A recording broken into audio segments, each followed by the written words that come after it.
Exam fast channel पर आप सभी का हार्दिक स्वागत है। आज हम इस चैनल पर एग्जाम फास्ट चैनल पर आज हमारा तीसरा क्लास है। हम पहले क्लास में आप लोगों को व्याकरण के बारे में बताए थे, भाषा के बारे में बताए थे। इसके बाद दूसरी क्लास में आपको हम ध्वनि के बारे में बताए थे। जो ध्वनि हमारी भाषा की जो सबसे छोटी इकाई है वो हमारा ध्वनि है। भाषा की अप्रमाणिक इकाई जो है वो हमारी ध्वनि है, और भाषा की जो अदृश्य इकाई है वो भी हमारा ध्वनि है। आज हम आपको बताएंगे वर्णमाला के बारे में, और वर्ण क्या है, अक्षर क्या है, वर्ण और अक्षर में अंतर क्या है, आज हम आपको इस बारे में बताएंगे। आइए पहले समझेंगे वर्णमाला के बारे में।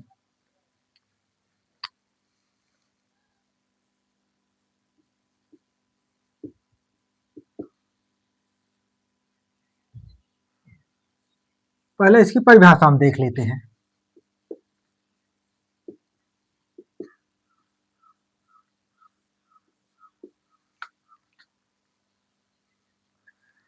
वर्णों के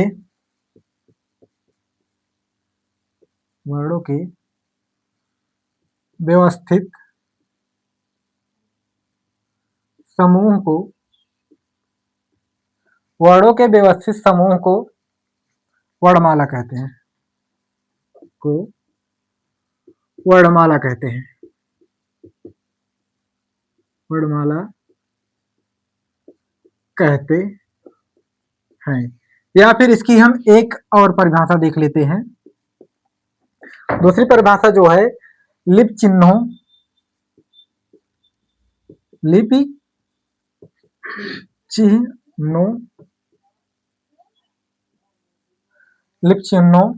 के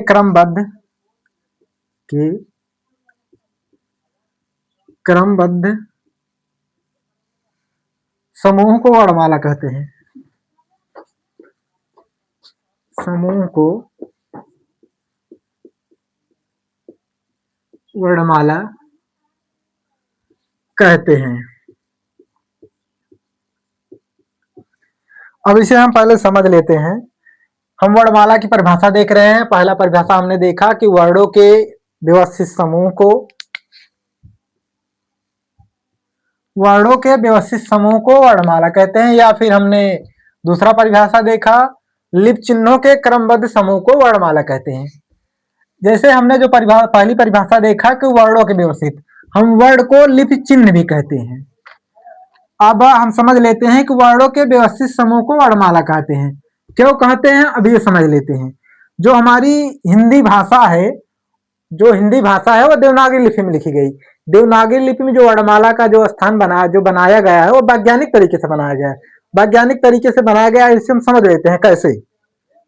जैसे हमारा है क, ख, ग, घ, ञ, इसके बाद च, छ, ज, झ, ञ। अब इसे समझ लेते हैं। यहां हमारा का के बाद कभी च नहीं आता, या फिर च के बाद कभी का नहीं आता। क्यों नहीं आता, इसे हम समझ लेते हैं। जब देखेंगे क, ख, ग, घ, अंग, इसका उच्चारण स्थान जो हमारा है ये हमारा कंठ है, और च, छ, ज, झ जो हमारा है इसका उच्चारण स्थान तालु है। तो जो हमारे क्रम से बनाए गए ये हमारे पूरे उच्चारण स्थान के अनुसार बनाए गए। इसमें जितने वर्ण हैं तो इन सभी का उच्चारण स्थान हमारा कंठ है, और इसमें जितने वर्ण हैं इन सभी का उच्चारण स्थान हमारा तालु है। उच्चारण स्थान के अनुसार ये जो वर्ण रखे गए हैं ये उच्चारण स्थान के अनुसार रखे गए हैं। इसलिए जो हमारी हिंदी देवनागरी लिपि है उसमें जो वर्ण रखे गए हैं वो हमारे उच्चारण स्थान के अनुसार रखे हैं, वो वैज्ञानिक तरीके से रखा गया है। इसलिए जो हमारे वर्णों के व्यवस्थित समूह है, इसीलिए कहा जाता है कि जो वर्णों के व्यवस्थित समूह ये हमारे व्यवस्थित समूह है। ये जो हमारा बनाया गया है वर्णमाला में जो रखा गया है, वर्ण रखे गए हैं ये सब उच्चारण स्थान के अनुसार रखे गए हैं। इसलिए वर्णों के जो व्यवस्थित समूह है इसी को हम वर्णमाला कहते हैं, या फिर लिपि चिन्हों के क्रमबद्ध समूह को वर्णमाला कहते हैं। यहाँ देखिए क्रमबद्ध है, मतलब क्रम के अनुसार। यहाँ का है, का के बाद खाए, फिर गाय या घाय, फिर अंगा है, का के बाद चा ना है, क्रमबद्ध समूह से हो। यानी जो हमारा वर्णमाला है वो लिपि चिन्हों के क्रमबद्ध समूह को वर्णमाला कहते हैं। यानी हमारा जो वर्ण है वर्णमाला में क्रमबद्ध, मतलब एक क्रम से हो। कोई इधर उधर ना हो। ये हमारे जो बनाए गए हैं पूरे उच्चारण स्थान के अनुसार बनाए गए हैं। इसलिए वर्णमाला की जो परिभाषा है, वर्णों के व्यवस्थित समूह को हम वर्णमाला कहते हैं, या फिर लिपि चिन्हों के क्रमबद्ध समूह को वर्णमाला कहते हैं। ये हमारी दो परिभाषा हो गई वर्णमाला की। अब हम देखेंगे वर्ण के बारे में। एक बार देख लीजिए, अगर स्क्रीनशॉट लेना हो आप ले सकते हैं।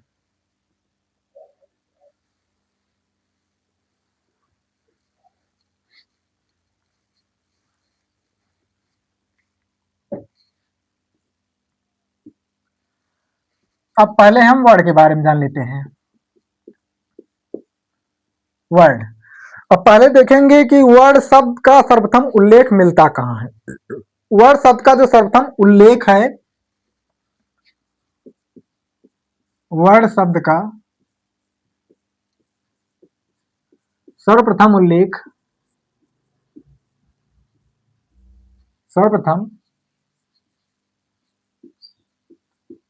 उल्लेख हमारा ऋग्वेद में मिलता है। ऋग्वेद में मिलता है। वर्ण शब्द का सर्वप्रथम उल्लेख हमारा ऋग्वेद में मिलता है। अब वर्ण शब्द की हम परिभाषा देख लेते हैं।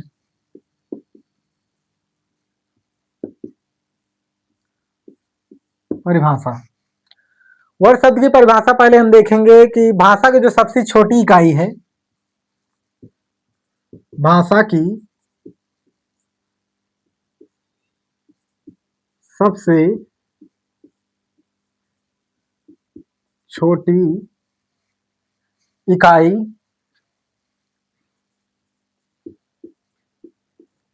ध्वनि है। ध्वनि है, और इसके लिखित रूप को, इसके लिखित रूप को वर्ण कहते हैं। भाषा की जो सबसे छोटी इकाई है वो हमारा ध्वनि है, और ध्वनि के लिखित रूप को हम वर्ण कहते हैं। हमने आपको ध्वनि में बताया था कि ध्वनि जो है वर्ण का मौखिक रूप है, और वर्ण जो है ध्वनि का लिखित रूप है। तो हमने उस दिन आपको परिध्वनि में बताया था। तो भाषा की जो सबसे छोटी इकाई हमारा ध्वनि है, और ध्वनि के लिखित रूप को हम वर्ण कहते हैं। अब कुछ हमारे जो विद्वान हैं उनके द्वारा जो परिभाषाएं दी गई हैं उन्हें समझ लेते हैं। पहले हम देखेंगे किशोरीदास वाजपेयी के अनुसार। किशोरी दास वाजपेयी के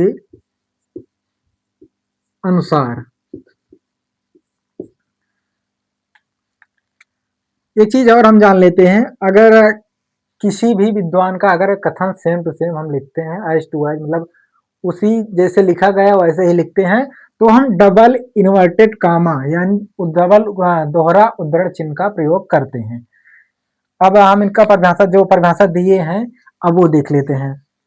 वर्ण व छोटी से छोटी, वर्ण व छोटी से छोटी, वर्ण व छोटी से छोटी ध्वनि है।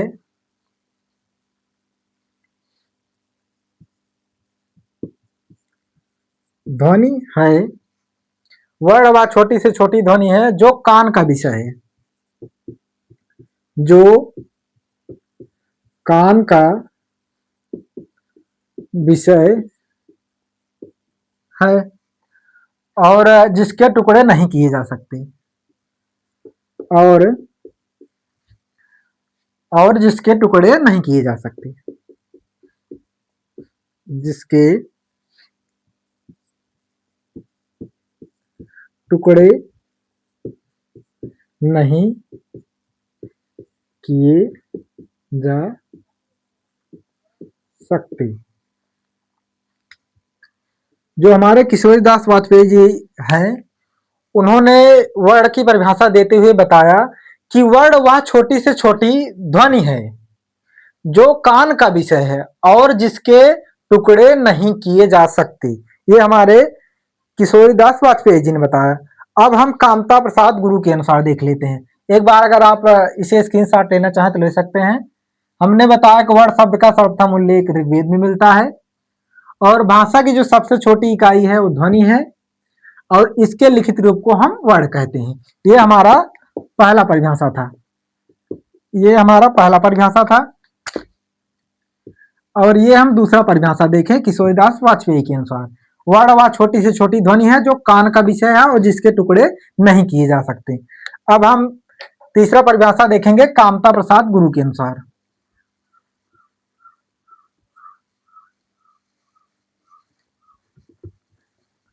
कभी कभी क्या होता है कि पूछ लेते हैं यह परिभाषा किसने दिया था। अब तीसरा परिभाषा हम देख लेते हैं कामता प्रसाद। ये हमारा तीसरा परिभाषा है। कामता प्रसाद गुरु के अनुसार अनुसार अब इन्होंने जो बताया कि वर्ण उस मूर्धनि को कहते हैं, वर्ण उस मूल ध्वनि को कहते हैं, ध्वनि को कहते हैं,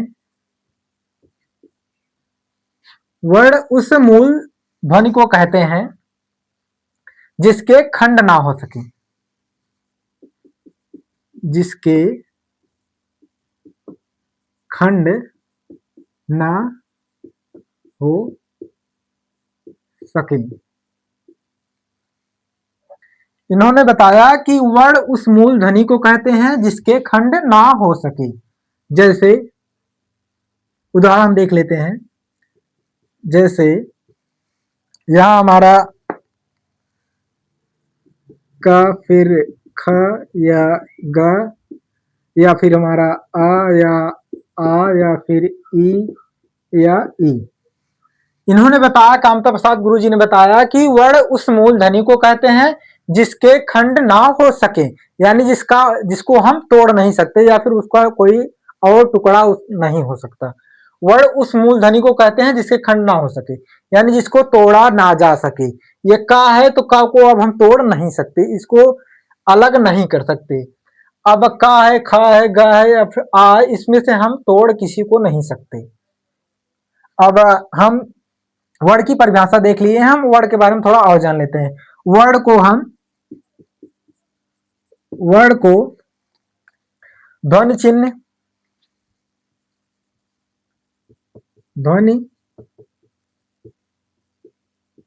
चिन्ह और लिप चिन्ह भी कहते हैं। और लिपि चिन्ह, लिप चिन्ह भी कहते हैं, भी कहते हैं।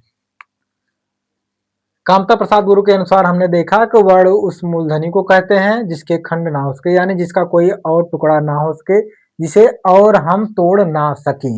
यानी वर्ण वह ध्वनि है जिसको हम और तोड़ नहीं सकते, जिसके और खंड नहीं हो सकते। जैसे हमारा का है, ख है, ग है, आ है, फिर आ है, ई है या फिर ई है, तो इसके हम और टुकड़े या फिर खंड नहीं कर सकते, इसको और ज्यादा नहीं तोड़ सकते।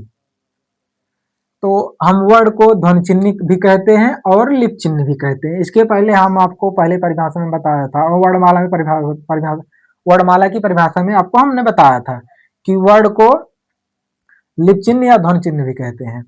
अब हम जानेंगे अक्षर के बारे में। हमने वर्ण देख लिया, वर्ण को समझ लिया, अब जानेंगे हम अक्षर के बारे में।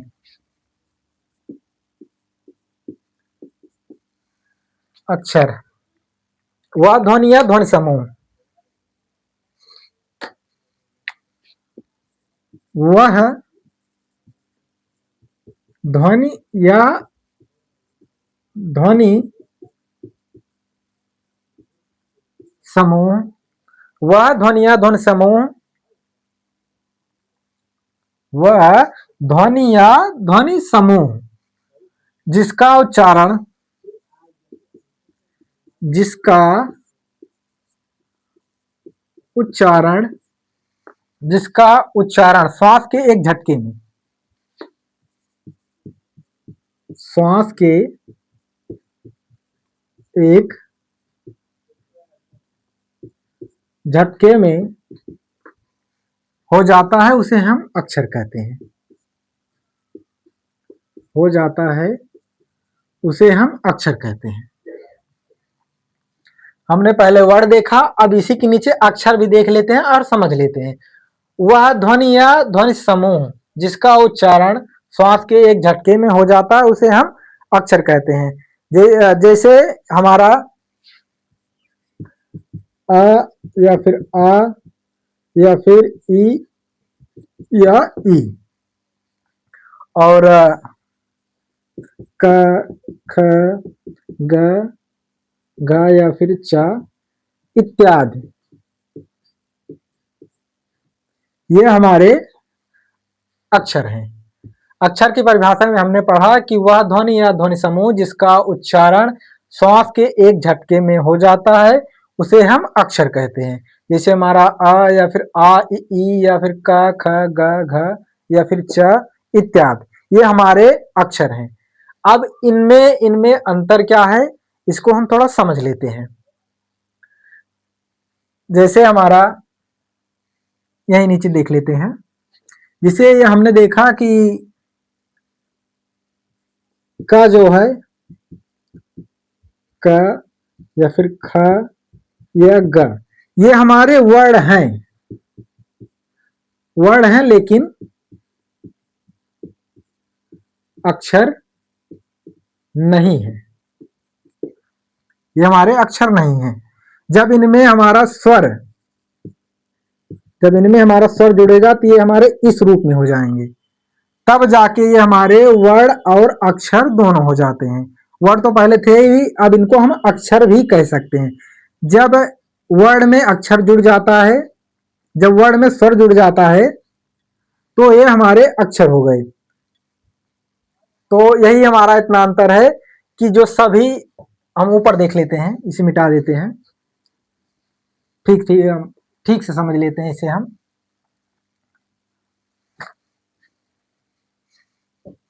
जैसे ये हमारे वर्ड है,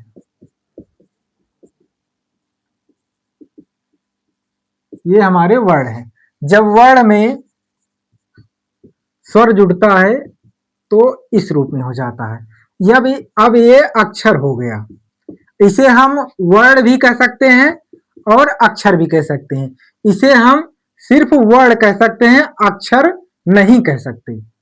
ये जो हमारे हलंत लगे हुए हैं इन्हें हम वर्ड कहते हैं, इन्हें हम अक्षर नहीं कह सकते। जब इनमें स्वर जुड़ जाएगा तब ये हमारे अक्षर और वर्ड, इन्हें हम दोनों कह सकते हैं। इन्हें अक्षर और वर्ड हम दोनों कह सकते हैं। ये जैसे हमारा ये जो का है हलंत लगा हुआ है, ये तो हमारा वर्ड है। जब इसमें स्वर जुड़ जाएगा तब ये इस रूप में हो जाएगा, तो ये इसे हम अक्षर भी कह सकते हैं और वर्ड भी कह सकते हैं। और जो सभी जो हमारे स्वर हैं, ये इसे हम अक्षर भी कह सकते हैं और वर्ड भी कह सकते हैं। जितने भी हमारे स्वर हैं, स्वर को हम अक्षर भी कह सकते हैं और वर्ड भी कह सकते हैं। और एक और हम जरूरी बात समझ लेते हैं कि सभी अक्षर,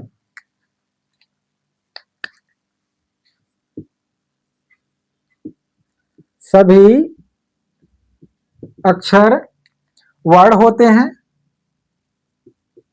वर्ड होते हैं, लेकिन सभी वर्ड अक्षर नहीं होते, अक्षर नहीं होते हैं। जैसे हम आपको बता दें फिर से एक बार, हमने यहां बताया कि सभी अक्षर वर्ड होते हैं लेकिन सभी वर्ड अक्षर नहीं होते। सभी अक्षर वर्ड तो होते हैं, कैसे? जैसे ये हमारा यहाँ देखिए का हुआ, या फिर जैसे आ हुआ या फिर बड़ा हुआ, ये हमारे वर्ड भी हैं, अक्षर भी हैं। और ये हमारा सिर्फ वर्ड है, इसे हम अक्षर नहीं कह सकते। जब इसमें स्वर जुड़ेगा तो यह इस रूप में होगा। इसे हम वर्ड भी कह सकते हैं, अक्षर भी कह सकते हैं। इसे सिर्फ हम वर्ड कह सकते हैं, जो हमारा हलंत लगा हुआ है का के नीचे, इसे सिर्फ हम वर्ड ही कह सकते हैं, अक्षर नहीं कह सकते। जब इसमें स्वर जुड़ जाएगा तो इसे हम अक्षर भी कह सकते हैं, वर्ड भी कह सकते हैं। इसलिए हमने बताया कि सभी अक्षर वर्ड होते हैं। तो जो सभी अक्षर हैं वो हमारे वर्ड होते हैं, लेकिन सभी वर्ड, जैसे ये हमारे वर्ड हैं, ये अक्षर नहीं है, ये सिर्फ वर्ड हैं। जब इनमें स्वर जुड़ेगा तब ये हमारे अक्षर और वर्ड दोनों कहलाएंगे। और जितने भी हमारे स्वर हैं वो वर्ड भी हैं, वो अक्षर भी हैं। और इसी के साथ हम आशा करते हैं आपको यह समझ में आया होगा। जितना आज हमने आपको वर्णमाला में वर्णमाला की परिभाषा बताया, वर्ड की परिभाषा बताया, अक्षर की परिभाषा बताया, और वर्ड और अक्षर में अंतर क्या है इसको भी हमने आपको बताया। अगर आपको समझने में कहीं भी कोई दिक्कत हो तो आप हमारे कमेंट बॉक्स में कमेंट करिए। आपको कल हम फिर से एक बार दोबारा समझाने का प्रयास करेंगे, इससे बेहतर तरीके से। अगर आपको यह कक्षा अच्छी लगे तो एग्जाम शास्त्र चैनल को लाइक शेयर सब्सक्राइब करिए और बेल आइकन अवश्य दबाइए, क्योंकि जब आप बेल आइकन दबाए रहेंगे तो जब यह कक्षा अपलोड की जाएगी सबसे पहले आपके पास मैसेज जाएगा, तो आप इसका लाभ उठा सकते हैं। चाहे आप यूपीपी, यूपीएसआई, आरओ, एआरओ, लेखपाल, यूपी की जो भी वैकेंसियां हैं जिनमें व्याकरण आता है तो आपके लिए यह लाभदायक होगा। चाहे आप हाई स्कूल, इंटर जो भी कर रहे हैं उसमें आपको हम इसके आगे संधि बताएंगे, समास बताएंगे और रस बताएंगे, वो आपके लिए लाभदायक होगा। तो अगर आप लोगों को यह अच्छा लगे तो एग्जाम शास्त्र चैनल सब्सक्राइब करिए, लाइक करिए, शेयर करिए। इसी के साथ धन्यवाद। फिर कल मिलेंगे आपको एक नए टॉपिक के साथ। कल हम आपको बताएंगे स्वर क्या है, व्यंजन क्या है, वर्णमाला में कितने वर्ड हैं। तो देखते रहिए एग्जाम शास्त्र चैनल। इसी के साथ धन्यवाद।